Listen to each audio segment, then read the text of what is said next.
Hi, I'm Kiwi, And I'm Jarad. and we are the two gentlemen. Now, this is the first time we're coming at you from lockdown, actually. So, Sydney's Hmm. gone into a pretty severe COVID outbreak. And Yep. Jarad and I normally are recording in the same location. We're completely opposite each other in my garage. And of course, that brings out the best chemistry. So, this is the first time we're doing it remotely. So, we apologize for any performance degradation in audio or chemistry. Well, that can be my excuse anyway. So, and I'm sticking to it. Yeah. Just repeating it. It is weird. I am in front of you, but virtually. So, yeah. Hopefully, we can produce something decent for everyone How are listening. you anyway, Jarad, in lockdown? I'm good. Keeping busy. Everyone has their issues in regards to lockdown. Myself just got off some isolation, so the family had a little bit of a possible close contact. So we did 14 days isolation. So that's another level from lockdown. It's stay in your house, government requirement, and yeah. So this is actually pretty easy for me. Oh, good to hear. Look, we know a lot of people are doing it tough. And one of the reasons Oh, why we wanted to do this podcast was to connect with people and keep people company. So hopefully people can tune into this. yeah, definitely. And yeah, look, I joked earlier, but lockdown can cause some mental health issues and really bring out some tough situations for people. So I hope everyone's doing well. Yep, definitely. So I just thought I'd bring something up with you, Kiwi, if you don't mind. Not at all. I had a thought, and you have gone through life with a name. I know you as Kiwi, and that is not your birth name. So um, your nickname, you were introduced to me as Kiwi, and we are now 40 years old. So we knew each other when we were 7. We're now 40. How's life treating you when you getting around with a nickname? I don't think I've ever said your real name more than 5 times, and I think that's being generous. Um, is it tough? Do you recognize your birth name? I know that's a seems like a silly question, but I believe everybody in your world, relationship, work, family know you as Kiwi. How do you deal with that? That's a really interesting question, Jarad, and not one that I've really thought about much, actually, because I'm always being called Kiwi and it just comes so naturally. Yeah, that's it's not something I think about a lot, but absolutely, it's made a huge impact on my life. And so, yeah, look, I'm known as Kiwi everywhere from this podcast to all of my relationships to my professional life, which is really bizarre. I liaise with a lot of families at work, and they all call me Kiwi. So, yeah, I think it's definitely become part of my identity. Yeah. I've had no choice, really. I've been called that since I was 3 years old. A funny story, actually. When Erica first met me, she would call me by my real name, and then she met my parents and referred to me, and they looked at her and were like, "Who? Oh, that guy, right?" So I should probably give some background. I'm from a Vietnamese background, and my real name has been anglicized to pronounce it in English. So for me, it's not even my real name anyway. Unless you're speaking in Vietnamese, I don't have a real name. So I guess for me, Kiwi kind of became who I was. And I've got no problem doxing myself here on the internet. My real name is Dian. In Vietnamese, the letter D is pronounced Y. So in Vietnamese, my name is Yi, not D. And the yen bit in Vietnamese is ing. So unless you're calling me Yi Ing, which would be very, very strange, my name is made up anyway. Well, look, I didn't know that about your real name. I knew about your made up real name, if that makes sense. Yeah, that's crazy, and like it's like you said, it's an identity thing now. Like, I mean, I'm still. I find it hard. You're not your work life. I mean, it's we're all professional in what we do, but to introduce yourself as a nickname and be known as a nickname, like do you get emails like, is Kiwi involved in your email work?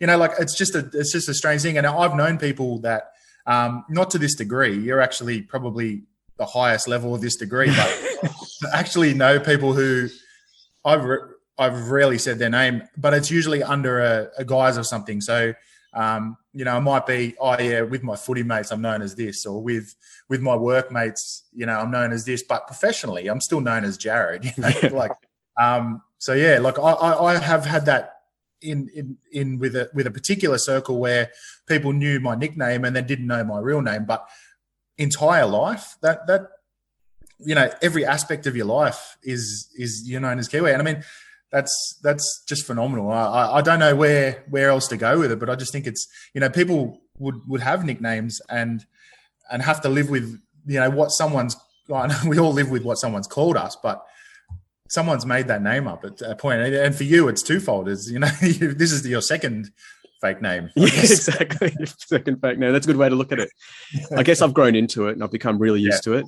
Any attempt to put it behind me has always been futile. There's always someone that will come up and say, "Hey, Kiwi, how you going?" And then they're like, "Kiwi, what's that about?" And I tell them, and then, by the end of it, they've forgotten.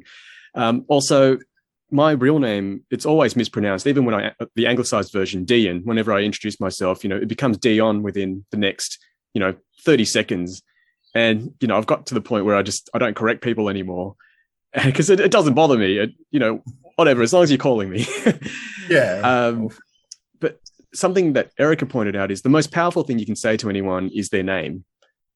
And for me, to use my nickname, well, what does that imply? And I guess it's kind of a positive in a lot of ways because calling someone by their nickname is quite intimate. It implies a level of familiarity and friendship already. So I guess it kind of, lets people in very early. Yeah, it certainly does. And like you said, you touched on it, it's quite intimate. People who call you by that name, I guess it's a claim of we know you, we respect you, and we feel comfortable with you.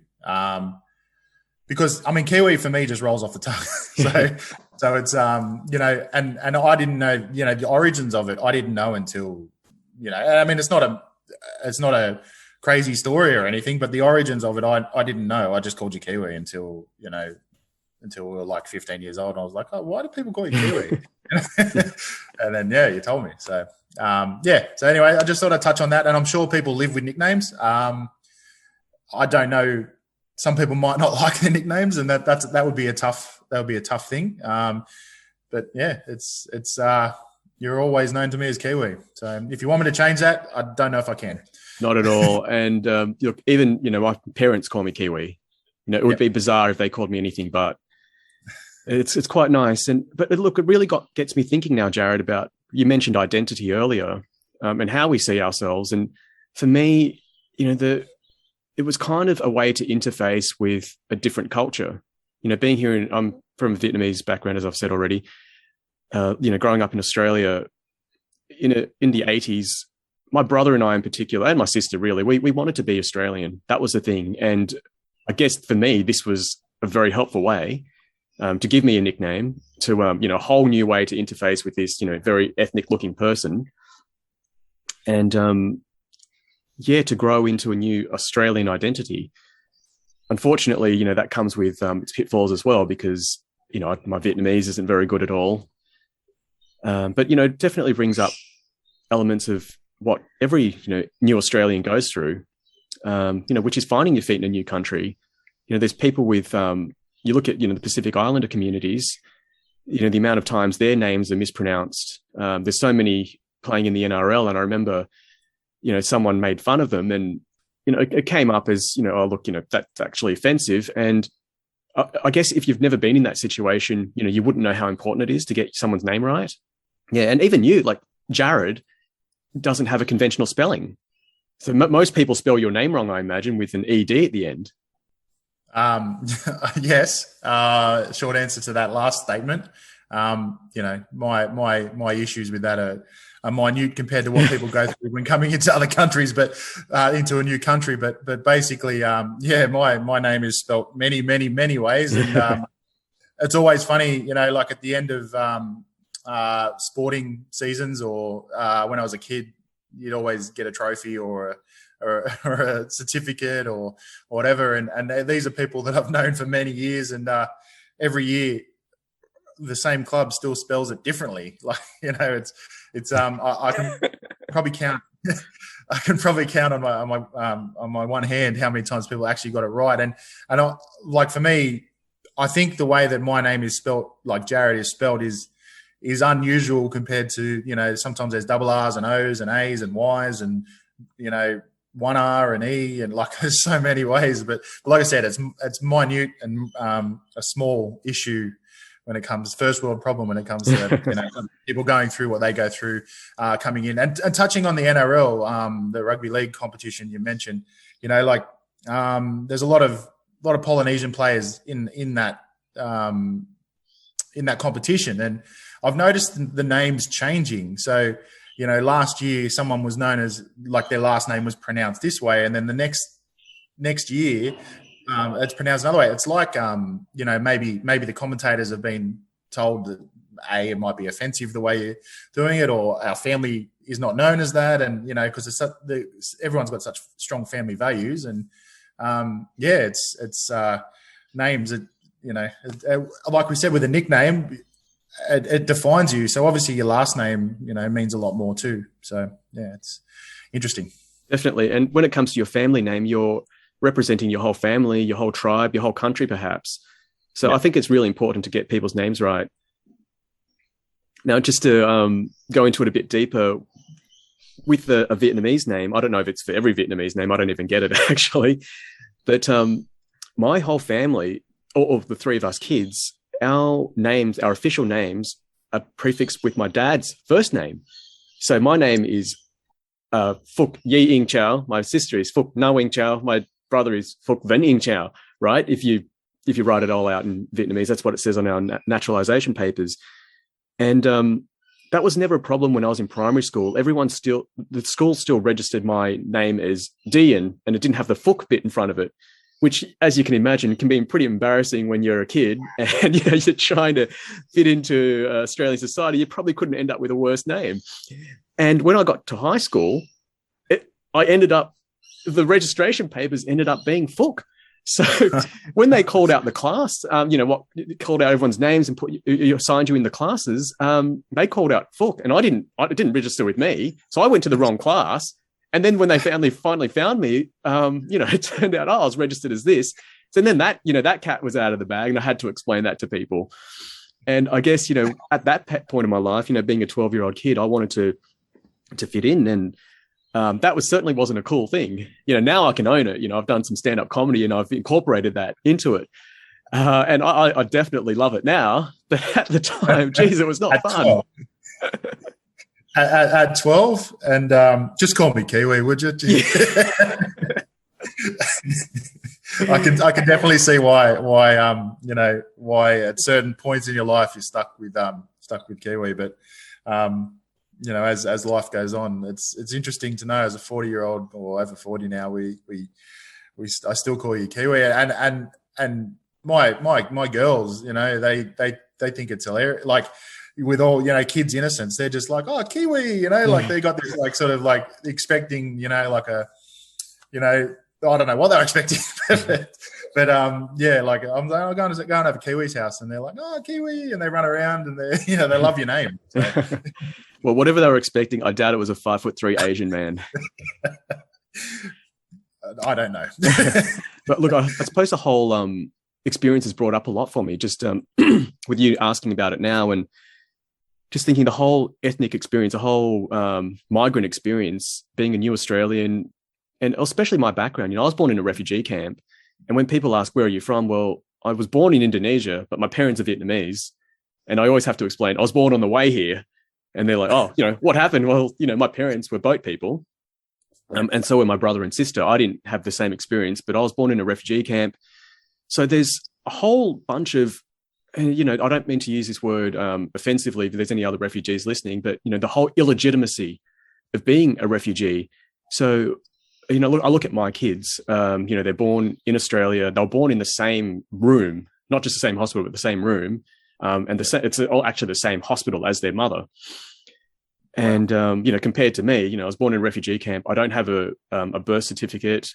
Erica and I couldn't get married because I didn't have an Australian birth certificate. Oh. So my passport wasn't good enough. I call it my life. We're not actually married, but it's good enough for the Australian tax office, so it's good enough for me.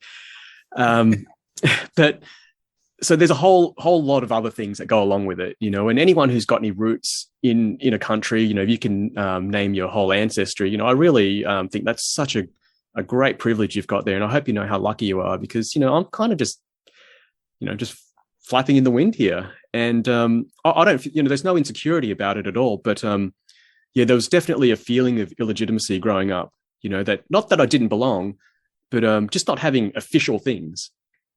I hear you. I unfortunately I can't relate. And I say unfortunately because I would love to relate more, but I just, I can't say much on the subject. All I can say is, I hope, and once you got settled in Australia and now you've lived your life so far, you feel like you belong. Like you said, there are moments where, which is sad for me that you can't get married or go through life like things that we take for granted. Look, like I said, I don't have much to say on it, but I do hear what you're saying, and I don't want to sound like saying, "Oh, hear what you say," whatever. But I really do feel for you and others in this situation. Thanks, Jarad. That means a lot, and it means a lot, I think, to a lot of different people all over Australia. With the way they are perceived. Yeah. For me, it was in the 90s. There was a lot of anti-Asian sentiment. I remember, we're from Blacktown. We went out to the beach. We normally catch a train and ferry to Manly. That's where we went before we got cars. And I remember in a public toilet there was some graffiti that said "Kill all Asian scum." And this was the 90s, so it wasn't that long ago. I wasn't intimidated at all because I've never really had any bad experiences. But I can only imagine how hard it is for other people who are very obviously ethnic in areas where they're not so well received. And there's something with being Asian, there's some privileges that come with it. People make at least there's a positive stereotype. I can only imagine how hard it is to be from an ethnic background where there isn't a positive stereotype at all. And look, that's the way you're perceived is really important, I think. We'd like to think that, you can just go through life and not care what anyone thinks. And, you've said before about me that, I'm this trailblazer. It doesn't mean it's easy. There's a whole benefit to having, institutions behind you. And I guess the word I used earlier was legitimacy. It's great to be part of something bigger and, I suppose, strength in numbers. But Jarad, I'd like to ask you something. Most people listening to this podcast, at this point, probably already know us. But for those who don't, Jarad, you're a 6'1", very big guy, front row forward, like I've described before. Luckily, you've got this really, really friendly face, and you've always had it. But Do you feel like you need to do anything to cut through people's perceptions of you? Or I guess, do you feel that you're perceived in the way you'd like to be perceived? That's a big one. I guess something that, I've struggled, if struggle's the right word, I've had to experience, I guess, in my life. I can't help how tall I am. Obviously I can help a little bit in my, if I trim down a little bit, but essentially I'm still as big as I am. And like my family are all big people, so I'm never going to be, small. So, look, and I don't know if I'm sort of going in the right direction, but things I felt as I grew up, like I would have probably liked to be a teacher. I've got this, like, I love working with kids to a certain degree, and even young kids, like I love to see their little development, their little faces and their development when they, so I wouldn't have minded being a teacher, but I guess if I turned up with a beard and, shaved head and 6'2", and if I'm just trying to tell a child, oh no, just sit down or just relax, and I guess I always was concerned that I'd put fear into them for no reason. And that was just one little thing that it shaped my way. Like I was like, oh, you know what, I won't be a teacher. Now as an adult, I would be able to,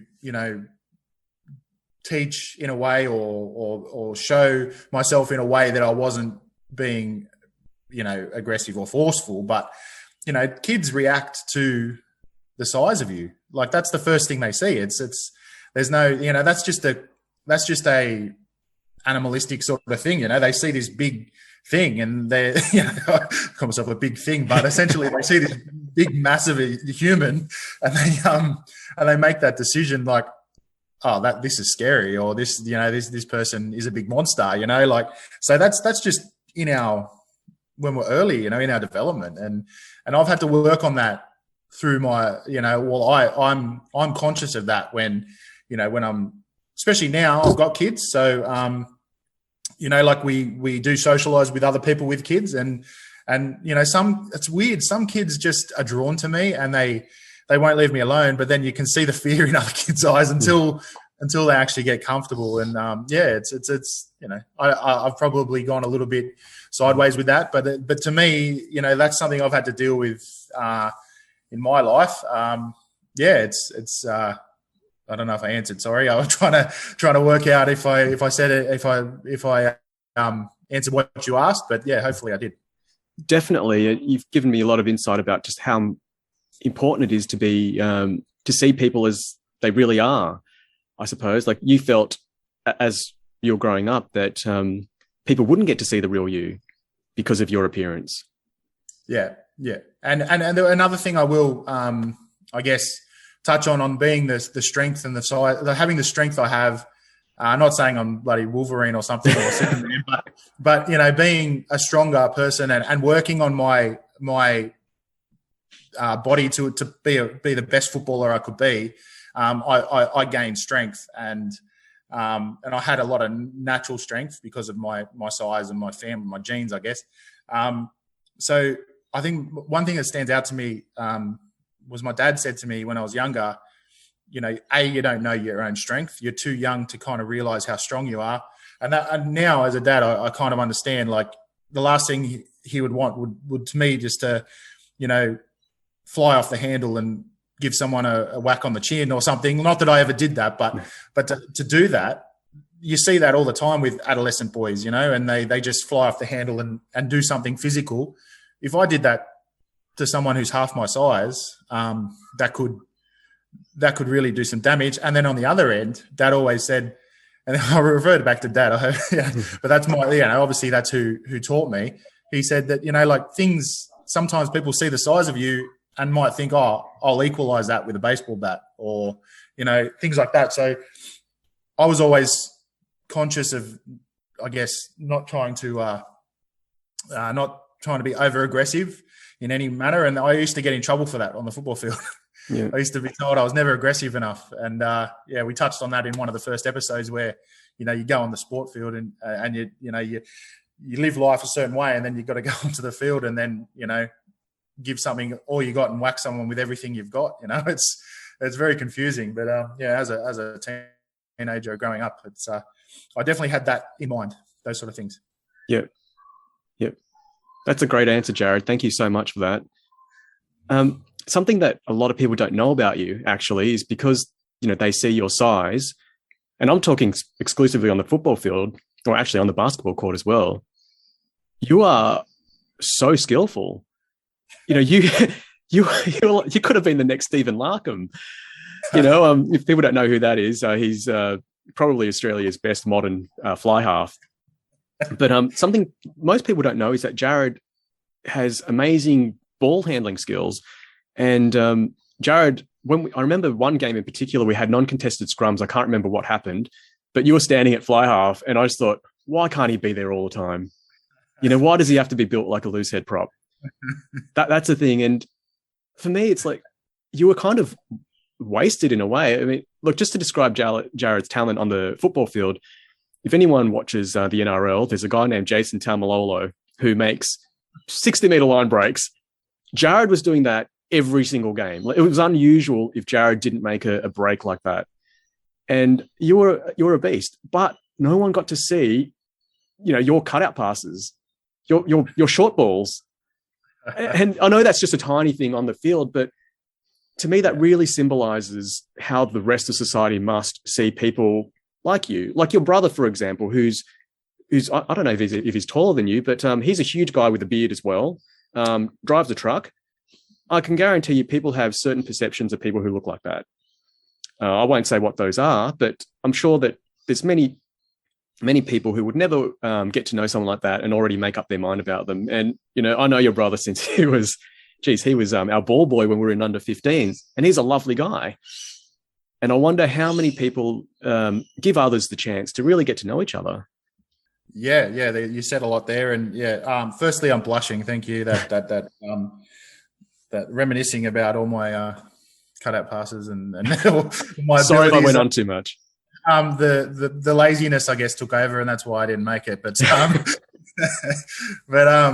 yeah. Look, I enjoy playing sport, and I've always had sport in my a football or a basketball or a tennis ball or whatever in my hands growing up. So all that sort of stuff, came pretty natural. But touching on obviously I was typecast because of my body shape to be a particular position on the football field. And, in basketball, it's funny, I'm built as a basketballer, I'd make a good accountant, like might be 6'2", but I got the vertical of a baby elephant.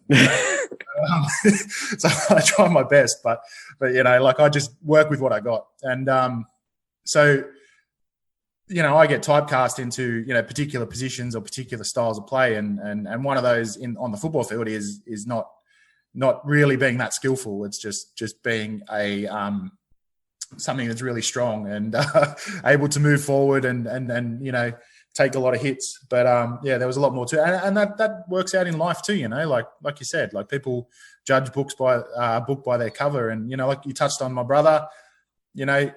Just adding to that, he's got tattoos up both arms. Long beard. He looks like he looks like some sort of tough, individual you never mess with, but I know, you won't like me saying this, but he's the biggest softie in the world. But I know him as well. He's a lovely guy. Like, he's a lovely man.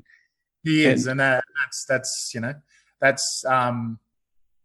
he's anyone who, judges people like that, they're missing out, I believe. And that these are just my experiences and the people that I know have experienced. But if you judge somebody on what they look like, or, it to me is I guess a bit of a blight on your character, and you shouldn't do that, because you're going to miss out on a lot of things in life. Definitely. And I want to go back to something else that your dad said, which was, you don't know your own strength. Something I'd like to bring up is, do you understand the strength of your mind? Do you realize how much of a threat your mind is, Jarad? Because, we've only talked about your physicality, but, mentally, you're very sharp. Have you ever thought about maybe, I guess, seeing yourself in that light as well? I must admit, as I've got older, I've come to the conclusion, and it's only quite recent, that, as an all-over individual, so strength, physical and in the, emotionally, we're all one package. So, I have strengths and weaknesses in my physical body, and I have strengths and weaknesses in my mind, so things I like doing, things I don't like doing, like everybody. But, it's taken me a lot longer to, I guess, find that sweet spot, for lack of better words, within, and I've still got a lot of growing to do, as we've mentioned.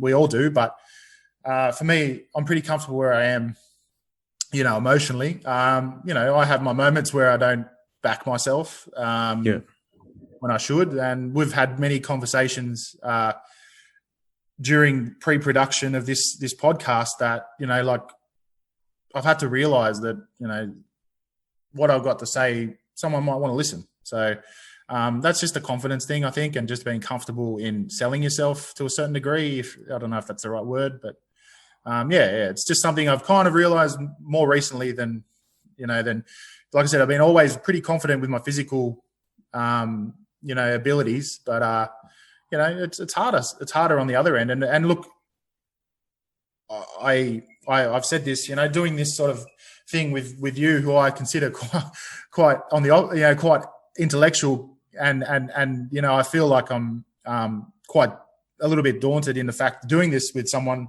like yourself who has, that ability to, I'm having trouble putting the words to it now, so you don't seem to have that trouble. So, there's certain aspects in life where I guess it triggers that point of being not confident. I don't know if you know what I'm trying to say. Yeah, look, I think when it comes to certain endeavors, there's always something there that someone's got a weakness in, and you've won. When it comes to nature, you've won.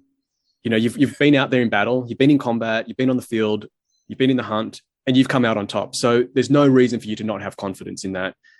But when it comes to things of the mind, I guess you haven't had the same sort of success. So you don't have the same evidence that you're just as capable. But I suppose now that, you're older and wiser and ready to be more vulnerable, I suppose, you would be willing to give it a shot. If there's anything, for example, this podcast, maybe this is something you wouldn't have done a long time ago. And for me, it's not something I would have done either. I have my own insecurities too, Jarad. I'm not some intellectual giant that you've tried to make me out to be. I'm really just some guy from Blacktown who's just trying to learn. That's all I am. And I'm very clear about that with everyone I meet. I don't have the answers. I'm just willing to think out loud, and I'm willing to share things with people. And I'm not afraid of, I guess, being naked and being pointed at and having people laugh at me. I used to, when you're a teenager, you don't want that. You don't want people thinking you've got any weaknesses, especially as a male.